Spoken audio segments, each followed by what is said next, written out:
Before we get started, a quick note, this video has minor spoilers for Final Fantasy VII Remake.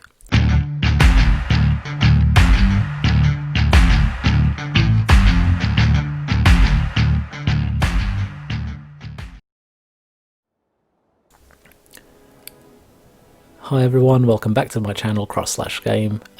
This is a video, as you know, regarding Final Fantasy VII Remake's hard mode, because it is hard, it is pretty hard at times, and kind of thought of a way to make things a little bit easier for anyone who will hopefully attempt to go through hard mode on Final Fantasy VII, as in my opinion is probably the best of the two. So I hope to hear from you and your experience in the comments below. Let's get started. Kicking off with tip number 1, please use HP Absorb plus Deadly Dodge materials on your weapon. So this mainly with the character that you'll play as main character. Generally a lot of people play with Cloud, so yeah, with Cloud, no matter which weapon you have equipped, this pairing will literally keep you afloat with your HP as you battle through hard mode, especially with the normal smaller enemies. Well, it works on boss fights as well, obviously, and it just recovers a little bit of HP that just keeps things going, and you know, you won't be having to heal as often as you would if you didn't have it. As a side note, you can also, if you do equip one of the weapons, such as the Hard Edge, by hard mode, I would hope that you would have unlocked Bloodsucker. It recovers HP when enemies are defeated in battle. Brilliant ability, along with the HP Absorb and Deadly Dodge, will really be a lifesaver for you when going through hard mode, especially through the first half of the game. You know, the first 12 chapters, you'll be using it a lot.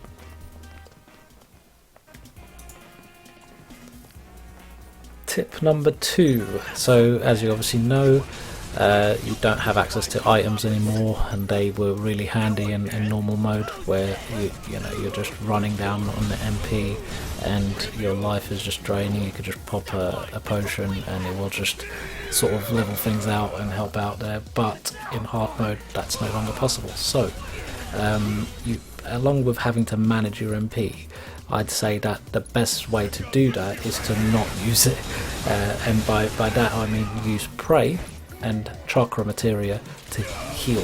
So self-heal yourself with chakra materia. Pray will heal everyone else as well as yourself, especially as they should hopefully be maxed out by your hard mode, and it will really again help.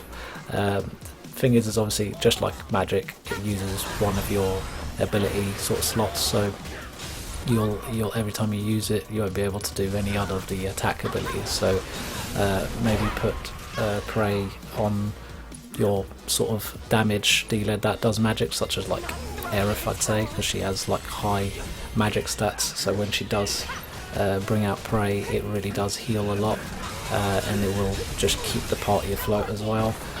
And you can use it, you know, as long as the ability slots are filled. You know, the ATB bar is filled, so you can just spam that, keep the HP up, and then just have chakra on your main character, so you can self-heal yourself as you go along, because it is just the nature of the game as you're playing. Because you're the main character, whoever's the main character gets the focus of the enemy, so gets hit a lot more. So chakra materia on whoever is the main character, whoever you're using. So yeah, again, Pray, chakra materia, they use no MP and they keep you alive by having your HP healed. Good luck with that.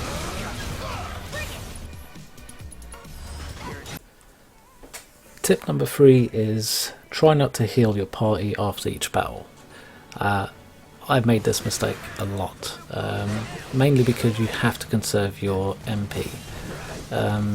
What I mean by this is every time you sometimes go through the normal battles, and you kind of have a little bit of bad luck sometimes, and you get proper beaten up, and you end up with very low HP, and so even one of your characters might have died, and then you finish the battle and you got, you know, one of the characters has 1 HP because they come back to life, and everyone else is just suffering a bit. And the first instinct, the first thing that you want to do is go to whoever's the healer and spam cure.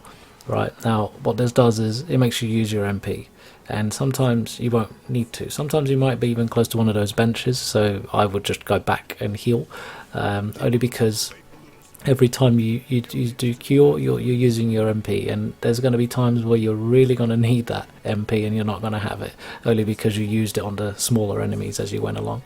So if one of the big things about the walkthrough, so the whole hard mode on Final Fantasy VII, is MP conservation, and I guess this is per chapter, because I think every time you finish a chapter, when a new one starts, it regenerates again back to the max. So definitely every time you go through the normal enemies, just fight your way through, and then at the end, don't heal your party up like you would generally, because your MP is a very precious commodity and you can't use ethers to regenerate it, so make sure you just keep going.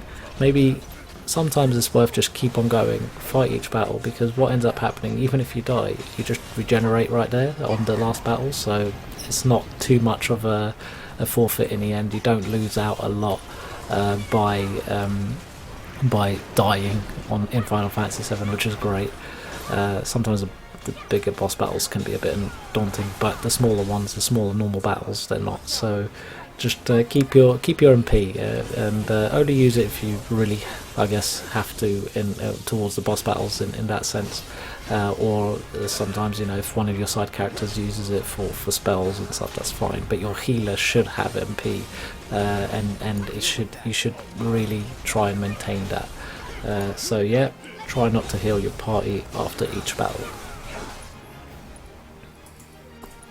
Tip number 4. So with tip number 4, I know this one is a little bit out there, but if you haven't done through your first playthrough on normal mode, you'll definitely are going to want to use the Access or SS materia, which pretty much scans the enemy for weaknesses and such.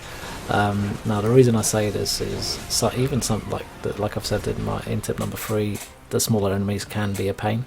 So it's good to know what's their weakness, okay, and how to get through them. But mainly as well for boss battles, because they're specific. Their weaknesses are very specific. There's certain things you have to do to get through them. So if you don't scan them to find out what's going on, maybe you already know from your previous playthrough, or if you've scanned them on a previous playthrough, the information will already be there. But if you haven't, it's good to get as much information as possible, because it will be probably the only way to get through each enemy is by knowing what their weaknesses are. On boss battles especially, because they have at least 3 stages to each boss battle, and a weakness kind of changes, so it'll be something different that you'll have to do to get through that stage. So the access materia or assess materia will definitely be helpful here to gather information. So yeah, definitely use it. Once you have all the information, you can unequip it anyway, so you'll have 1 materia slot back. I think that it was very helpful for me, having used it on my original playthrough a lot, but then when I got to the hard mode, I realised there was a lot of enemies I didn't have any information for, and I think you can see on the stats how many enemies left to scan. It doesn't tell you which ones, unfortunately, that I know of, but yeah, SS materia, definitely very helpful here. Tip number 5. So very simple. Have 2 characters in your party with revive materia. Now the reason I say this is I found it very, very frustrating when I was doing the boss battles in hard mode, and if you die, you're so close to beating and you die, and your characters die, you have to start the battle all over again. And to avoid doing that, pretty much having revive on 2 of your characters out of the 3, or if you have a party of 2, which sometimes happens, then both should have revive materia, especially for boss battles, because your real fight, it will be a Dark Souls sort of experience of constantly dying and then having to start all over again, and it can be pretty daunting. I found it very helpful just to have 2 materias that 2 characters that can actually revive the rest of the party. Ultimately, if one of your characters dies, you only have one of you've got 1 revive materia equipped, and then that character dies, the chances are you're pretty screwed after that. You're not going to be able to recover. Generally the person with the revive material is the person that does all the healing as well, so double whammy there. So all I would say is to mitigate that, or to stop yourself from wiping every single time and starting over the boss battles. Just make sure that an extra character has a revive materia, and that should be helpful going forward. And then he'll always give you that second chance to get back in the game. Okay, so yep, revive materia on 2 characters in your party. Bonus tip. So I decided to do one more tip only because I thought it's understated a lot of the times, and pretty much that tip is understand each character's abilities. Now through the normal mode, I'll be honest, again, I went through most of that game, I wouldn't say button mashing per se, but as the abilities were being unlocked, I wasn't really paying attention to each one or what they would do, or how they could help in battle. But then on hard mode, I really was forced to understand each one and see, what I'm missing out. So for this tip, I would suggest literally going through each character's abilities and seeing what each one does, each ability does, because there's some battles or some bosses that really are, these abilities are helpful. I say Tifa will have a lot of these abilities to increase the stagger meter, for example, and it does. If you don't know what you're doing, or if you can't get to grips with it, it can, again, you're kind of just pissing against the wind, I guess. You're making things really hard for yourself. So definitely understand each character's abilities is definitely a big one. Another, I think, is counterbalance with Cloud. Like, I ignored that completely through my first playthrough, especially against when towards the end bosses, where it could have been really useful, and I didn't use it at all. Now I use it all the time, because it just does increase lots of damage to bosses, especially when you're trying to get some damage in there at the risk of getting hit. But understanding each character's ability is a bonus tip. Definitely do it, take your time with it. It will, again, mitigate any chances or make the game a lot easier as you play through hard mode. So enjoy. I wanted to end this video with something that I mentioned on my last video, which was from a visual and graphical perspective, the amazing detail that I found so impressive. And it was when you slow-mo Barrett while he's shooting bullets out of his gun arm, which I found awesome. So I had captured a bit of footage of that, and I'm going to put it here at the end just for you to finish off this video, because I thought it's just impressive, watching those bullets come one at a time out of his gun and hitting the enemy. It really shows the attention to detail that Square Enix has put into this game. In the meantime, I hope you guys enjoyed this video. I hope my tips help you through hard mode, and if you have any new tips that you guys want to share, please put down, just write down in the comments below, and like, share and subscribe. That would be lovely, and I hope to see you guys on my next video. Take care.